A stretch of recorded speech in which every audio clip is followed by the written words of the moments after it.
Should you work harder? Is hard work the key? Is hustle the key? I hear a lot of different opinions. I just want to say this. I feel like I live in a world that's the exact opposite. I feel like I live in a world where millions, tens of millions, hundreds of millions, even billions of people are working their ass off. I remember going to India in the third world. People wake up at dawn and work till dusk picking aluminum out of trash heaps. Should they work harder to get ahead? I'll tell you a true story. Growing up, I played basketball at a school, inner city, 95% non-white people in Raleigh, North Carolina. Enloe is the name of the university. And I had a friend who lived in the projects. His name was Leon Champion. Rest in peace, Leon. He died in prison after I graduated high school. But it's a sad story. I never, I didn't grow up rich, but we always had food. And I spent the night at his house in the projects one time. And Leon, I woke up in the middle of the night and I was hungry. I was probably 17 years old, hungry. I go down to his refrigerator, everybody's asleep. I open it up, he had a single mom. And I'll never forget, there was mustard and beer in the kitchen. One beer, one mustard. I said to him, I came back in the morning, I said, Leon, where's the food? He said, man, I don't eat on the weekends. We don't have any money. I eat free lunch as late as I can on Friday, and then I go to school at 6 in the morning to eat on Monday. Sure, he had a little bit of candy and a little bit of that on the weekend. Wage inequality. His mom was working nonstop. I never even saw his mom. She was at a job every minute. I don't even know when she came in to sleep. So don't tell me I should have just gone to her and said to Leon's mom, oh, work harder, work harder, work harder, hustle. Hey, you ain't hustling. No, someone should have educated her. Some entrepreneur should have reached down from their multi-million-dollar empire and said, let me take you under my wing. A guy came to me, a homeless kid. His name is Chris Lopez. I put some videos. This was about 2 years ago.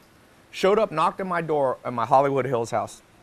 He said, Tai, everybody's dead in my family except my grandfather. I'm homeless. I walked from Compton, Long Beach. He walked to Hollywood.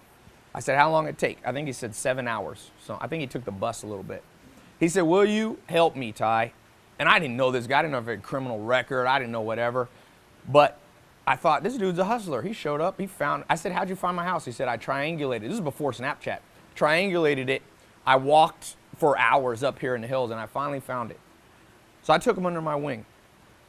And he worked for me. I told him at first, I'm just going to hire you for a little while. This is not a long-term thing. I want to test you, see if you fit in. And he worked for me for about 1.5 years, 1 year. And finally I came to the end. I said, I've taught you a lot of stuff. You've saved a lot of money working for me. So he had saved up enough to get a motorcycle and have money in the bank. He was taking care of his grandfather, who was like 80 or 90. They were no longer homeless. And it's not me bragging. I'm just showing you what leverage can do when you reach out and help people, all you entrepreneurs. And Chris Lopez kind of disappeared. All right, it was the last day. We sent him off. Thanks for being here. About 6 months ago, I was in the Las Vegas airport. Who comes around the corner when I get out of there? Just walking by, Chris Lopez. He came up to me. I recorded a video. I've released it a long time ago. He said, he said, Tai, man, I want to thank you. You showed me how to do real estate. Give me some just general financial tips.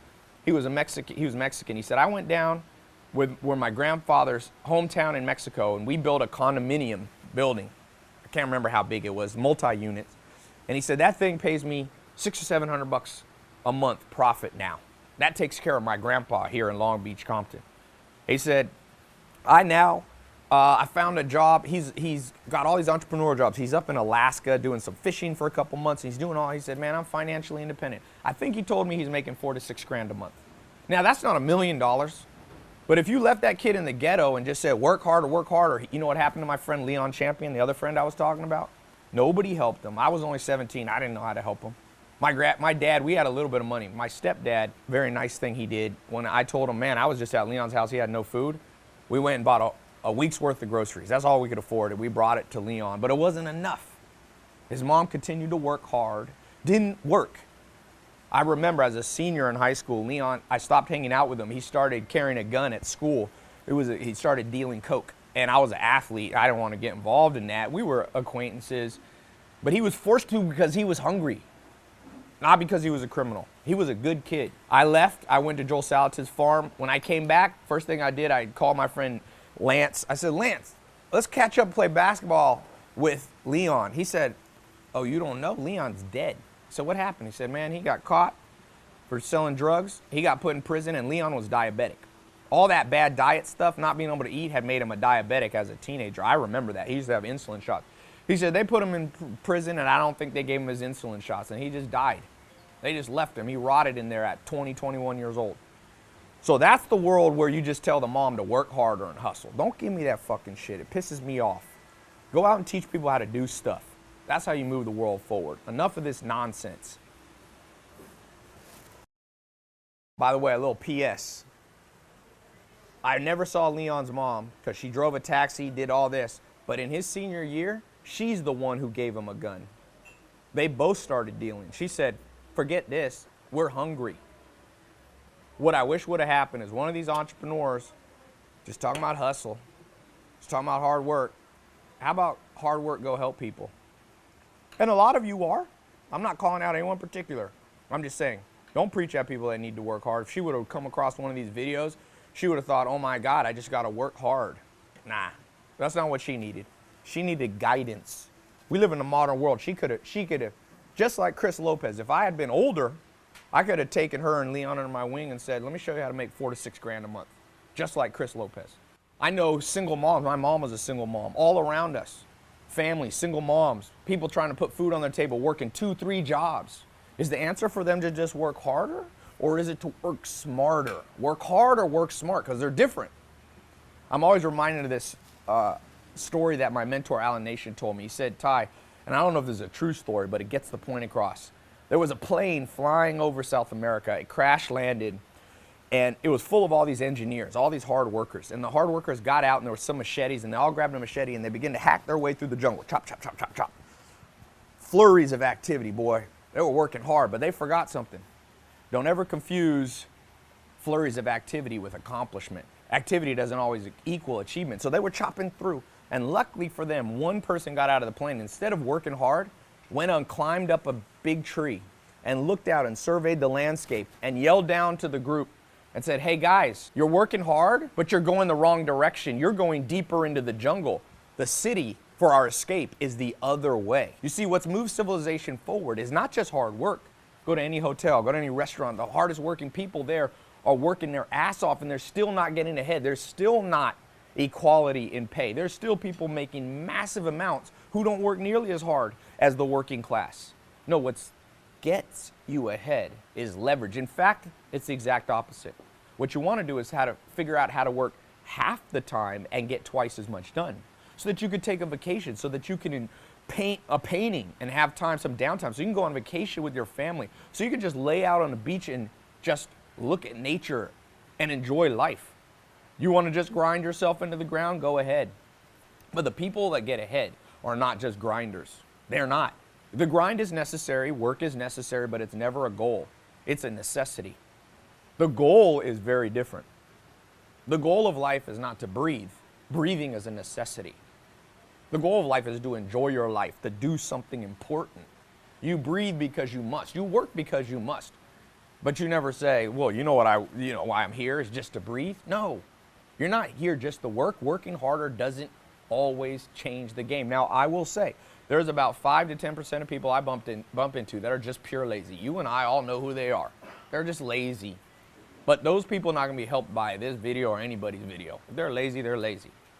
For those of you, and if you're watching this, I doubt you're lazy. I bet you work. I bet you know how to put your head down and focus. But maybe you look at your bank account and go, wait a second, this is crazy. Did you know that I think the top 10 people on the Forbes list have more money than the next 50% of the world? Is it because those top 10 Forbes list people worked harder? Nah, let's be real here. Is it because they grinded more than the other 50% of the world? I think the people saying this haven't traveled the world. I've been to over 50 countries, a lot of them third world countries, the hardest working people I've ever met, and they're still poor, and it's sad. And I'd like to figure a way to change that. I'd like to be able to contribute. My best guess and my best hope for the world is that we begin to have tools. We begin to get electricity to places. We get the internet to places. We get better education. That's not just working hard, that's working smart. This will change the world. Now, I just want to go on record saying, I have worked hard. I have. And I regret a lot of it. In hindsight, had I listened to more people, and I had mentors, But even then, I wasn't listening enough. When you get in a car in a new city, do you just drive? Or do you look at Waze? Do you look at Google Maps? Do you look at Apple Maps? Because it'll tell you, don't go left. We've already looked down left, and left is a dead end. Left is traffic. Same way for you as an entrepreneur. You need somebody, just like Mark Zuckerberg turned to Steve Jobs and said, I don't know what to do with Facebook. It's not working anymore. And Steve Jobs said, Mark, you're in your 20s. I'm almost 50. Let me share with you the mistakes I made in my 20s, in my 30s. Let me guide you so you don't have to make those mistakes. As the great Warren Buffett says, once the richest man in the world, we only learn through mistakes, but they don't have to be ours. We only learn through hard work, but it doesn't have to all be our hard work. Who do you think gets further in life? Who do you think gets to the point A to point B faster? Somebody who runs real fast, really fast, Usain Bolt. He can run 28 miles an hour, I think. Or an out-of-shape person who has a car. One has a tool, one works hard. Who would you bet on in a fight? Somebody with a stick or somebody with a gun? Who would you want defending you? One might be really strong with really big muscles. It'll be like that Indiana Jones movie. The guy had the sword, and Indiana Jones watched the guy do all the sword stuff, and then he just went, boop, because he had a tool. What's your gun? And I'm not talking about literally guns. I'm saying, what's your tool? What's going to get you ahead? What's helped me? I'm probably not smarter than you. I probably didn't work harder than you. I found some mentors when the internet first came out, and they showed me how to use Google Ads. I sat in a little room in Raleigh, North Carolina, and I reached the entire United States from a little interface. It helped me go from 0 to 6 figures. How do you explain that? Was I working harder than you? I don't think so. I was working smarter than some people, but it wasn't even my smarts. I can't even take the credit. I was taking the smarts from a guy named Corey Rudel. Joel Salatin helped me. Gary Townsend helped me. Alan Nation helped me. Joel Salatin at age 19 changed my life. Most important people in my life were not the ones who made me work harder, although Joel did expect hard work. But boy, it was also smart work. If you just worked hard and did a flurry of activity and he came in there and it was all falling apart, he wouldn't congratulate me for my hard work.